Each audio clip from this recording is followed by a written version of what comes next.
국민과 수시로 소통하는 대통령이 되겠습니다. 주요 사안은 대통령이 직접 언론에 브리핑하겠습니다. 퇴근길에는 시장에 들러 마주치는 시민들과 격이 없는 대화를 나누겠습니다. 낮은 자세로 일하겠습니다. 국민과 눈높이를 맞추는 대통령이 되겠습니다.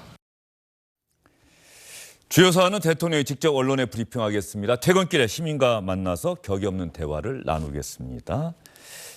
소통 그리고 격이 없는 권위를 내려놓는 그러한 정부를 문재인 정부는 분명히 지향을 했고 출범 당시에 이런 모습들은 많은 분들로부터 큰 박수를 받았습니다. 제 기억에 문재인 정부가 출범하고 아마 그 다음 날인가로 짐작이 되는데요. 인상적인 장면이 하나 있지 않습니까?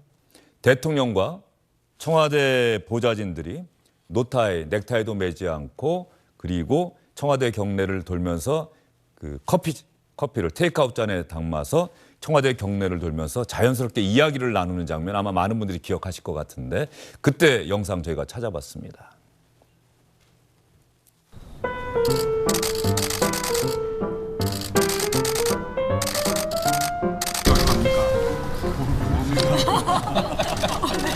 민정 그 비서수석할 때 우리 비서관 중에도 법무비서관을 여성으로 그리고 내 보좌관도 여성하고 그랬었어요. 또 사람을 좀 키워야 되거든요. 네, 이제 항상 뭐 인재가 없다 그러지만 기회를 안 주니까. 발부를 하셔야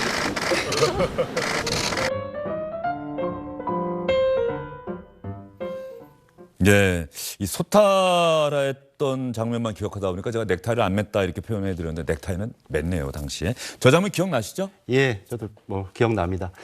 그 좀 전에 인사 얘기 나와서 얘기하는데요. 네.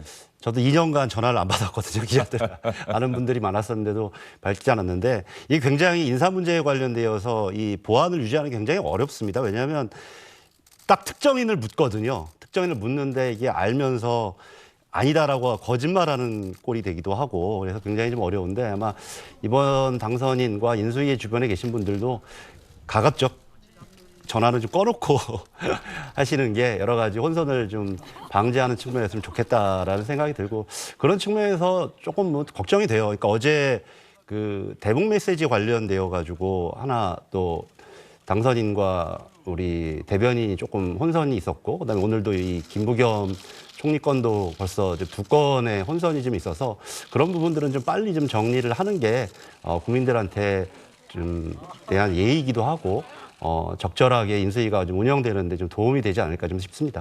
그리고 박상효 의원님께 조금 전 저 장면 보여드리면서 좀 아쉽다는 생각을 하시는 분들이 많을 거예요. 저렇게 소통하려고 애썼고 그런 각오와 의지를 밝혔는데 정작 주요 현안을 대통령이 브리핑하는 모습을 그 위에 얼마나 우리가 봐왔는지 퇴근길에 시민들을 만나서 격이 없는 대화를 하겠다는 저 약속이 과연 얼마나 지켜졌는지 그 이제 아마 저걸 실천하기 위해서 호프타임도 한번 했었던 거 있고 그다음에 가장 중요한 거는 이제 광화문 대통령을 열기 위해서 굉장히 좀 노력을 했습니다. 아마 이번 윤석열 당선인도 그 좀 공약을 갖고 있고 그래서 아마 그걸 실천하려는 의지를 좀 갖고 있는 것으로 알고 있는데 굉장히 오랫동안 그 광화문 대통령을 저희 정부에서도 실천해보자 노력을 했었었는데 가장 어려운 게 이 보안과 국민들에 대한 불편을 주는 측면이어서 경호 문제였죠. 이 청와대에서 뭐 많은 국민들께서는 대통령이 가장 힘이 세다 이렇게 생각하실지 모르겠는데 제가 청와대 직원으로서 느꼈던 점에서 가장 힘이 있고 어려웠던 점은 경호입니다. 경호를 넘어서지 못합니다. 모든 과정에서. 그건 뭐 노무현 정부 시절에서도 그랬고 뭐 아마 박근혜 정부, 이명박 정부도 마찬가지였을 겁니다. 이 경호라는 문제가 앞에 서게 되면 다른 정무적인 고민들, 이런 소통의 고민들이 굉장히 좀 어려워지는 측면이 있거든요. 그래서 아마 이번 이제 광화문 시대를 열겠다라고 하는 측면들 꼭 실천해 주셨으면 좋겠고 그런 측면에서 경호의 관점 이런 것들도 좀 바뀌어야 되지 않을까라는 생각이 듭니다. 꼭 좀 실천됐으면 좋겠습니다. 예. 문재인 대통령도 저렇게 하겠다, 소통 많이 하겠다, 기자들 앞에 많이 서겠다라고 약속을 했지만 그 약속이 사실은 지켜지지를 못했어요. 그리고 시민들과 격이 없이 만나서 격이 없는 대화를 하겠다는 약속도 지켜지지 못했습니다. 경호 문제가 가장 큰 원인이라고 박상효 의원 분석해 주셨는데요. 뭐 경호 문제는 역대 어느 정부에도 다 해당되는 문제죠. 과연 윤석열 당선인이 약속했던 광화문 집무실 그리고 청와대를 없애겠다. 이것 역시 아무리 생각해도 경호 문제와 뗄래야 뗄 수 없는 약속이에요. 윤석열 당선인은 반드시 지키겠다고 약속을 하고 있는데 과연 경호 문제, 이 경호 문제가 단순히 대통령의 신변을 보호하겠다는 것 말고 시민에 대한 불편 문제거든요. 네. 대통령이 가령 관저가 청와대가 아니고 뭐 다른 곳에다가 둔다? 광화문을 매일 출퇴근을 한다? 그러면 그 출퇴근하는 사이에 과연 교통 통제를 할 것이냐 말 것이냐 하면 하는 대로 안 하면 안 하는 대로 다 이게 시민 불편으로 이어지지 않겠습니까? 네, 뭐 경호가 제일 일단은 중요한 문제이긴 합니다. 그리고 시민들께 불편을 끼쳐드릴 수 있는 문제고 또 교통 통제뿐 아니고 사실은 잠시 이 소위 시민들의 휴대폰도 먹통이 되는 수도 있고요.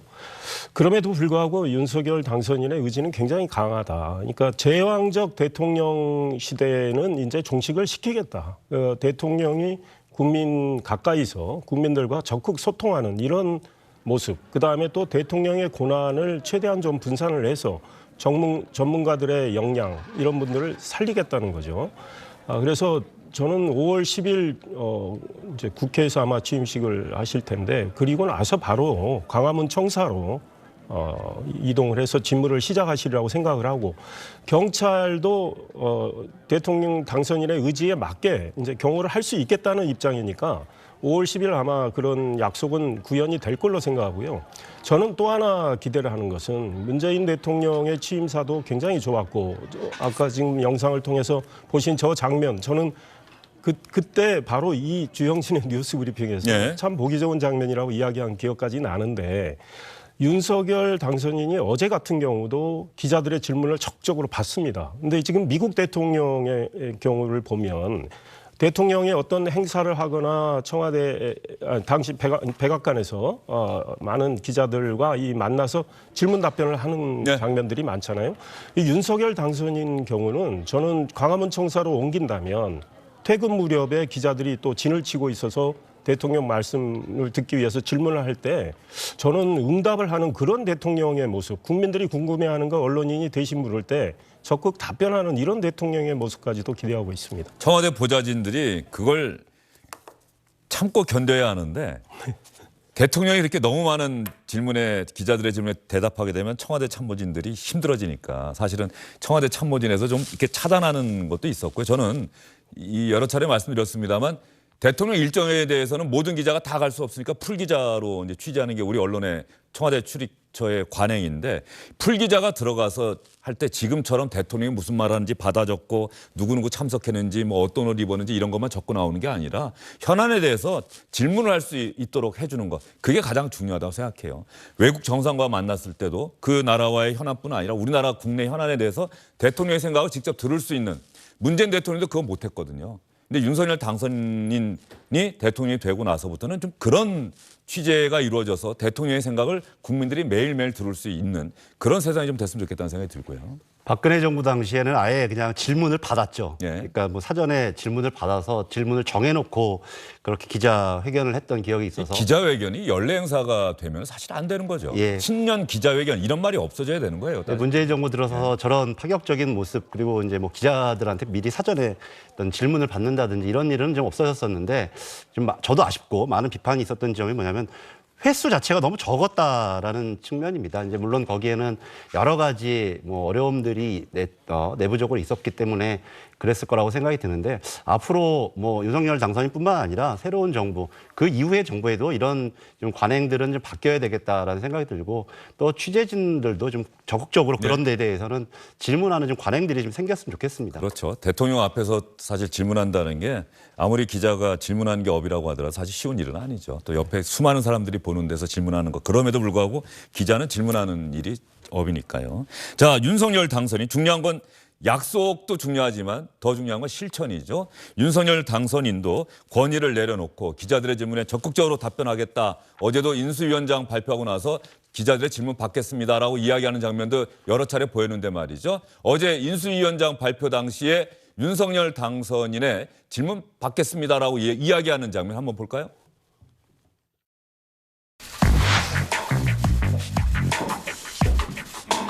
오늘 인수위원회 부상과 북한이 대화에 나서주길 바란다 이렇게 입장을 내셨는데 거기에 대해서 특별한 입장을 현재 밝힐 수 없다고 하시는 건 그래 한 분만 더 하고. 안녕하세요. 아시아는 김봉현입니다. 네, 고맙습니다.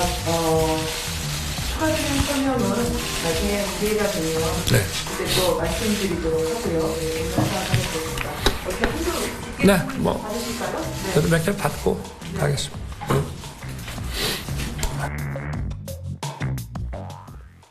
네, 기자 질문 몇 분 더 받고 가겠습니다라고 이야기했고 윤석열 당선인이 저 원고 갖고 온 거를 이 옆에 수행하는 비서인가요? 이렇게 건네주는 장면은 조금 수행실장. 예? 수행실장. 예, 좀 안 했으면 좋겠다는 생각도 좀 들어요. 저게 지난번에도 단일화 합의 발표할 때도 왜 이것도 그냥 놔두고 가고 그러지 않습니까? 근데 안철수 인수위원장 이거 안 갖고 가십니까? 이 장면도 나오지 않았어요? 네. 그 갖고 왔던 원고를 좀 본인이 직접 챙기는 것도 좀 앞으로 좀 습관화하는 게 좋지 않을까? 저 다른 누군가에게 저걸 맡긴다는 게 네. 갖고 가라고 하는. 굳이 저 질문 받을 때 저게 꼭 앞에 있는데 뭐 방해가 됩니까? 그것도 아닌데 말이죠. 예, 아마 거기다 무심코 하나 예. 더 첨가하자면 지금 저분이 이제 현역 의원이세요. 예. 근데 경선이나 본선 기간 중에는 좀 불가피한 측면이 있는데 현역 의원한테 어떻게 보면 이 헌법기관 아니겠습니까? 예. 그런데 저런 모습은 조금 좀 이제 고민이 필요할 것 예. 같습니다. 어쨌든 좋은 이야기 하려다가 잠깐 그 장면이 보여서 말이죠. 네, 예. 네.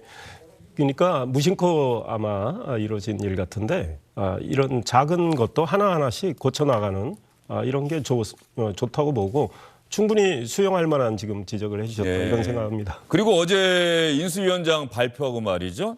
SNS 저는 하니까 SNS에 또 이렇게 막 사진들이 올라오더라고요.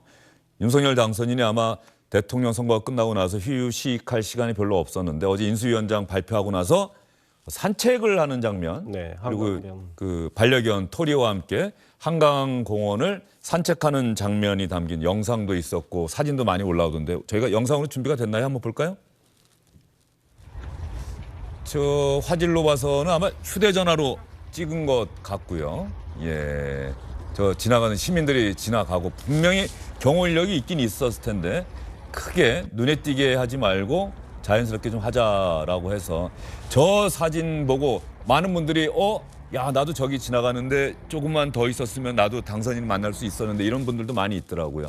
저런 것들도 어떤 면에서 보면 당선인이 소통하고 격의 없이 앞으로 권위를 내려놓겠다는 하나의 상징적인 약속이다라는 생각이 저는 들더라고요. 네, 그렇게 직접 더 충분히- 배설물도 직접 네, 치우고 말이죠. 네, 충분히 해석할 수 있고요. 윤석열 당선인은 과거에 워낙에 저런 일이 본인에게 자연스러운 거고 당선인으로 이제 지금 신분이 바뀌어서 다 의미 있게 보이지만 본인은 아마 여러 가지 휴식도 취하면서 저렇게 산책하면서 또 구상도 할 수 있고 이런 상황입니다. 그래서 저런 모습들을 우리 국민들이 더 이제 자주 봤으면 좋겠다 이런 생각이고 지나가는 이제 시민들이 아는 척도 할 법한데 그냥 이렇게 지나가네요. 예.